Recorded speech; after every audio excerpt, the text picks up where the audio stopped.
Hello and welcome to Atop the Fourth Wall, where bad comics burn. We continue our look at the miniseries that very poorly ended two beloved books. Last time on Titan/Young Justice, Graduation Day. Everyone was an idiot, especially Nightwing. Let's just get this over with. So let's dig into Titan/Young Justice, Graduation Day number 2.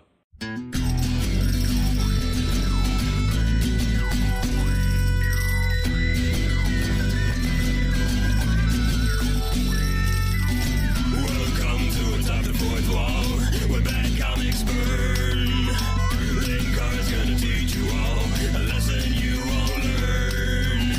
Brodsky, you're not the smartest. Life out, you're not an artist. Anyone who's had a bad comic published, it could be your turn. Linkara, he's a man punch, wears a birdie hat. Linkara, he has a magic gun. Where'd he purchase that? Linkara, coins, robots, Amazon and trucks. Linkara, this comic sucks. Linkara. Teen Titans, from their tower they can see it all. Teen Titans, when they see evil on the attack. We open at San Francisco General Hospital. No caption telling us what time it is, but how can I follow this book without that critical information? With the city lying adjacent to the San Andreas fault line, it's a facility prepared for disasters of all shapes and sizes. Some disasters are shaped like trapezoids, which is admittedly kind of weird. So they are prepared for nearly everything. But tonight's emergency admission was a new one for them. So what do you think, Perry? No, I'll tell you there, Bobo. Either this kid has a light bulb up his butt or his colon has a great idea. No, the new thing is Nightwing doing the start of the YMCA pose and nobody continuing it. Masks stay on, unless it's medical. I want masks to stay on. Nightwing, less than half of you wear masks. And that's being generous, since Jesse Quick's mask is just a pair of friggin' sunglasses. They are Young Justice, a team of heroes, just in their teens. And the Titans. Many years ago, they were the Teen Titans. And yet Nightwing is speaking to them as if they were all still teens. But at the moment, the common chord is that they've all had their collective heads kicked in by some freaked out robot. If your narrator is just gonna talk like a person anyway, why isn't a person narrating? You know, maybe Donna? That woman whose dream was the start of the miniseries? Narrative cohesion? Or just be incompetent, that works too. But yeah, the doctors were a little overwhelmed by the superheroes, not knowing how to treat Cyborg, Impulse refusing to stay still and be treated. But then we get to a little problem from our old pal, the not caring fairy. Argent of the Titans and Empress of Young Justice are both injured. We've got them both stabilized, but I have to admit we're a tad out of our depth. They bear most of the symptoms associated with being electrocuted, but with their unique physiologies. Now, as I said last time, I'm not really that familiar with Young Justice's characters. Fortunately, my viewers are, and helpfully pointed out that that makes no damn sense. Argent is indeed part alien, so I can see that, but Empress is not. Aside from some mind control and magic powers, her physiology is the same as any other human. Because why would somebody who was making a book featuring these characters bother to actually research them?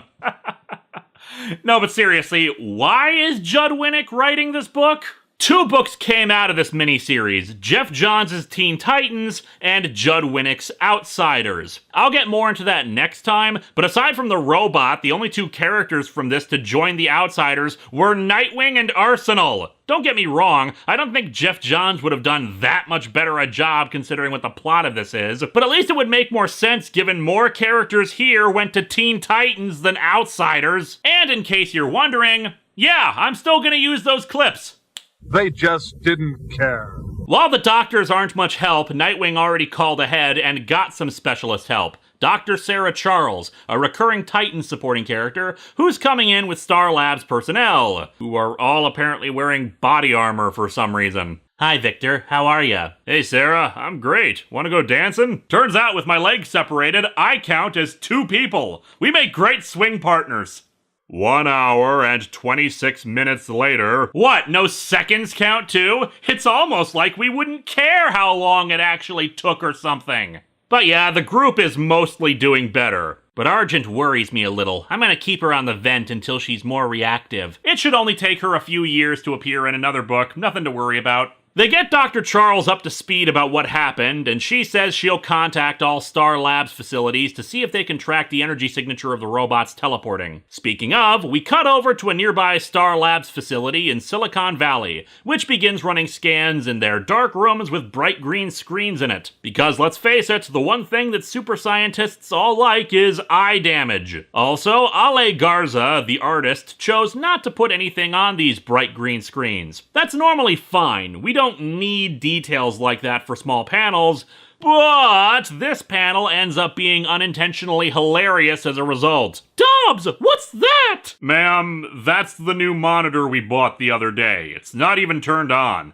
They detect the robot's energy trace, and it's teleporting right into their facility, choosing to go into the lobby, I guess, given this establishing shot of a receptionist and some guy just waiting around reading. The robot quickly detects what it's looking for and starts smashing at the ground to get to it. Fortunately, there's an entire squad of identical-looking cannon fodder waiting to go in and confront her. However, as the robot finally starts breaking into the chamber, as the security personnel call it, they just decide to break out a huge-ass gun to deal with her. If we miss, this'll affect the structural integrity of the building. Well, then maybe this shouldn't be Plan A. Gotta love how the premier scientific research company of the DC Universe hires only the smartest people. Fortunately, they do not miss, and the whatever the hell it is, seriously, Garza didn't even draw an energy beam or anything, the gun glows or something, blasts the robot away. It continues to talk to itself, remotely interfacing with what's inside of the chamber, and then uses up most of its remaining power to initiate a plasma magnetic pulse,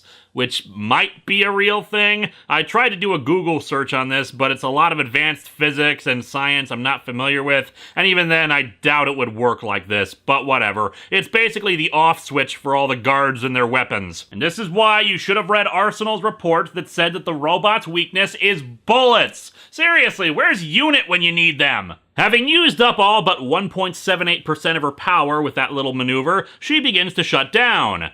And, of course, loudly exclaims that she's doing so. Who the hell programs a robot to loudly announce this stuff anyway? Especially when there's nobody else in the room that it's talking to, and that talking would just waste more of its power. And yes, I know who she is and her backstory. That just means it makes less sense. Also, why the hell did she teleport away during the fight with our heroes when apparently she's got a bunch of tentacles that can spring out of her arm socket? But whatever, she collapses. But out of the chamber emerges Superman! Superman, defender of robot kind! Anyway, he picks up the robot and flies off with her. We cut back to the hospital, where Robin and Superboy are in a closet together, and Superboy is putting his clothes back on. I'd give you context to this to eliminate the innuendo resulting from that, but I have none to give. The two are just in a closet together, and Superboy is putting his pants back on! What just happened? That was dumb. I know, I heard you the first 3 times. How could neither of us have brought a condom? What do you keep in that utility belt? But yeah, Robin is berating him over flying at the android like he did, especially after Impulse and Empress got themselves hurt too. Even though their plan at least was working, and there was no way to know that the android would be able to blast them back like that. This is another big problem with this story. They're beating themselves and each other up over this stupid fight, when honestly, I don't understand what was so wrong about their actions. Especially when Nightwing's plan was, let's just stand back here and do nothing. Oversimplification, yes, but as far as they could tell, they were under attack, they got the civilians out, and the plans utilized were not bad ones. It's just the robot was given super special powers to counter them because that's what a lazy writer does. There we were, shoulder to shoulder with the very inspiration for Young Justice, the Titans. Okay, I may not be that familiar with Young Justice, But I know that's bullcrap. They just happened to come together one day. Even the name Young Justice was given to them by a reporter who misheard them. Why did you include these characters if you didn't know anything about them? But Tim's point is that they've lost half of both teams. Tim, I bet they were a lot like us when they started. No, I don't think so. You're right, you guys haven't abandoned your costumes for really lame reasons, joined a creepy old guy's peacemaking operation, and went to the moon on your way to Venus. In a nearby examining room, Nightwing and Troya overheard the two's conversation. Donna wants Dick to give some encouragement to the kids, but Dick is, well, a dick. I'm not sure a kind word is what they need. They need some damn direction. When we were the Teen Titans, each of us fought at the side of our mentor. These kids, they need to be taught. Yeah, if only Robin worked alongside Batman or Wonder Girl worked alongside Wonder Woman like they actually did. They need a leader. I'm pretty sure Wonder Girl is leading them. Maybe Robin? Why is this even a thing when the first two to leap into battle were from your team, Dick? Donna suggests he could be their leader. I can barely lead this team. Yeah, that's about right. But then again, whose fault is that, Dickwing? He changes the subject, asking about Donna's dreams. They feel more like visions than dreams. They're achingly real. Emphasis on the aching part. Dick asks what Wonder Woman has to say about them, but she hasn't told her. Why? This has been going on for months. You live in the same house. She'd definitely have an opinion on them. Well, that would be an intelligent thing to do, and we can't have that in this story. Plus, if she did, it might remove the stupid plot point that goes absolutely nowhere and makes no sense with the actual explanation. Anyway, after she deflects the answer to that with a glib remark about Dick and Batman's bad relationship, we do get a good scene, probably the only one in the entire mini, where Donna and Cassie talk. It's a very humanizing sort of conversation, and a hell of a lot better than the one between Robin and Superboy. Cassie is expressing her confusion and doubts about her superheroic life. How maybe she should just become a normal teenager, even though she admits she'd hate it. It's legitimate character development in layers, worrying about the future and not sure of one's own place in things. It's the kind of thing that a teenager would naturally be thinking about. But why would we want actual character development when we could have scenes of Nightwing being pissy? Cassie, we're different. We're not like the rest of the world. We have much better fashion sense. And you have to consider your destiny. Destiny? The hell are you talking about? Is Cassie supposed to become the president or something? Or do you mean her copy of that video game? I'm guessing there was either a rewrite, because destiny is never brought up after this, or Donna is speaking vaguely of her future. But the problem in superhero comics is your word choice is kind of important when some characters literally have destinies and stuff. But yeah, Donna says that they don't know what the future will bring, but that she's going to rise to meet it. Good scene, back to snarking. Cyborg has recovered enough to talk to the others about what happened. She was damaged in a fight. Or fleeing someplace. She's from the future. Over 2,000 years from what I figure. She was babbling something about Ted Turner's son going back in time too? It wasn't clear. She was simply just trying to contact other life forms similar to herself. I can barely get a program from over 10 years ago running on my computer, and her first plan was to interface with technology that's 2,000 years out of date? That's gonna take some serious software. That's why she ripped you in half? She needed a tune-up and this is how she asks? No. She fell into a defense mode when attacked. It was a gut response. No. She fell into defense mode after she was already trying to forcibly interface with you. Great continuity! One of the Star Labs soldiers runs in and switches on a TV. For over an hour, witnesses have said that buildings suffered several explosions, the first of which took off part of the roof. No one from Contesto, the computer gaming company that occupies the building, has been reached for comment. You see what happens when you try to develop virtual reality technology after the debacle in the 90s? This is what happens. Actually, it's a front for the Star Labs facility. The news report mentions that Superman is on the scene working in a laboratory, naturally confusing our heroes. Nightwing instructs everyone who's well enough to follow along, also telling everyone to look really bad in this side shot. Seriously, Nightwing's upper body is puffed up, but his arm looks short and stubby. Donna looks like she's trying to strut. Tempest looks okay, but Robin has huge thighs and hands. Robin, get your battle armor ready. Thanks, Dick. I guess I'll just pull that out of my ass. Well, that's where I've been keeping mine. Why do you think I've been so grumpy lately? And indeed, the Titans and Young Justice members who aren't injured arrive, with Arsenal also having a chin guard, the most important piece of armoring, I guess.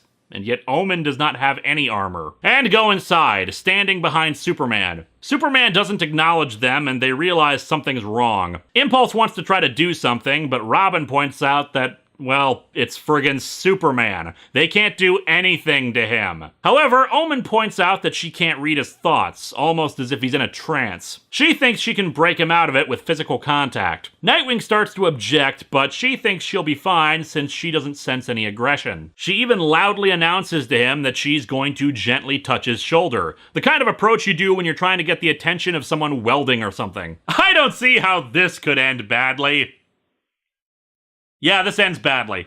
Superman suddenly turns around and grabs her arm. In a moment of hesitation, no one goes to intercept Superman, even as Omen manages to scratch across his face. And our first major misstep that I mentioned last time. Omen's neck is snapped, and she's dead. Thanks, Graduation Day. A pointless character death for no other reason than to show the situation is serious. You've really demonstrated how the characters of Young Justice need to change by killing off someone they didn't know very well in a situation they already realized was serious and were otherwise exercising good sense and caution. Or, you know, They just did not care. And before you think that Superman is indirectly responsible for murder, nope. The caption informs us what the deal is. This is a Superman robot, one of many created to wield nearly as much power as the man they identically resemble. Yeah, they really need to fix that murder glitch in the next patch. It's starting to become a real problem. Long ago, they proved to be unreliable. For safety's sake, they were all deactivated and put in storage. Until today. Note to self, disassemble the shades on board Comicron 1 ASAP. P.S. If unable to dismantle, put them in humorous poses. At least that way, if I die, it will be hilarious. And so the second issue ends, as I pointed out last time, with another to-be-continued box. Another shall die. Which makes this death even more pointless because Omen doesn't get a mini-series that brings her back to life. This comic sucks. Come back next week for the craptacular finale, and spoilers, major misstep number 2, the other death.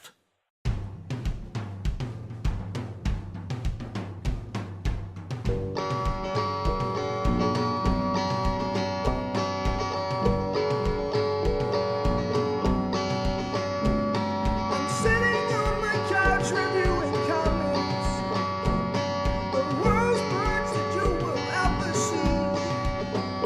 It's sad that comic books are for geeks, but they're not. They're for everybody.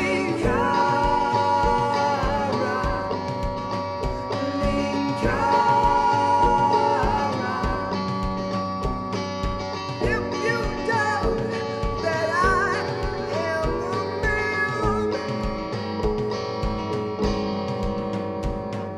I am a man.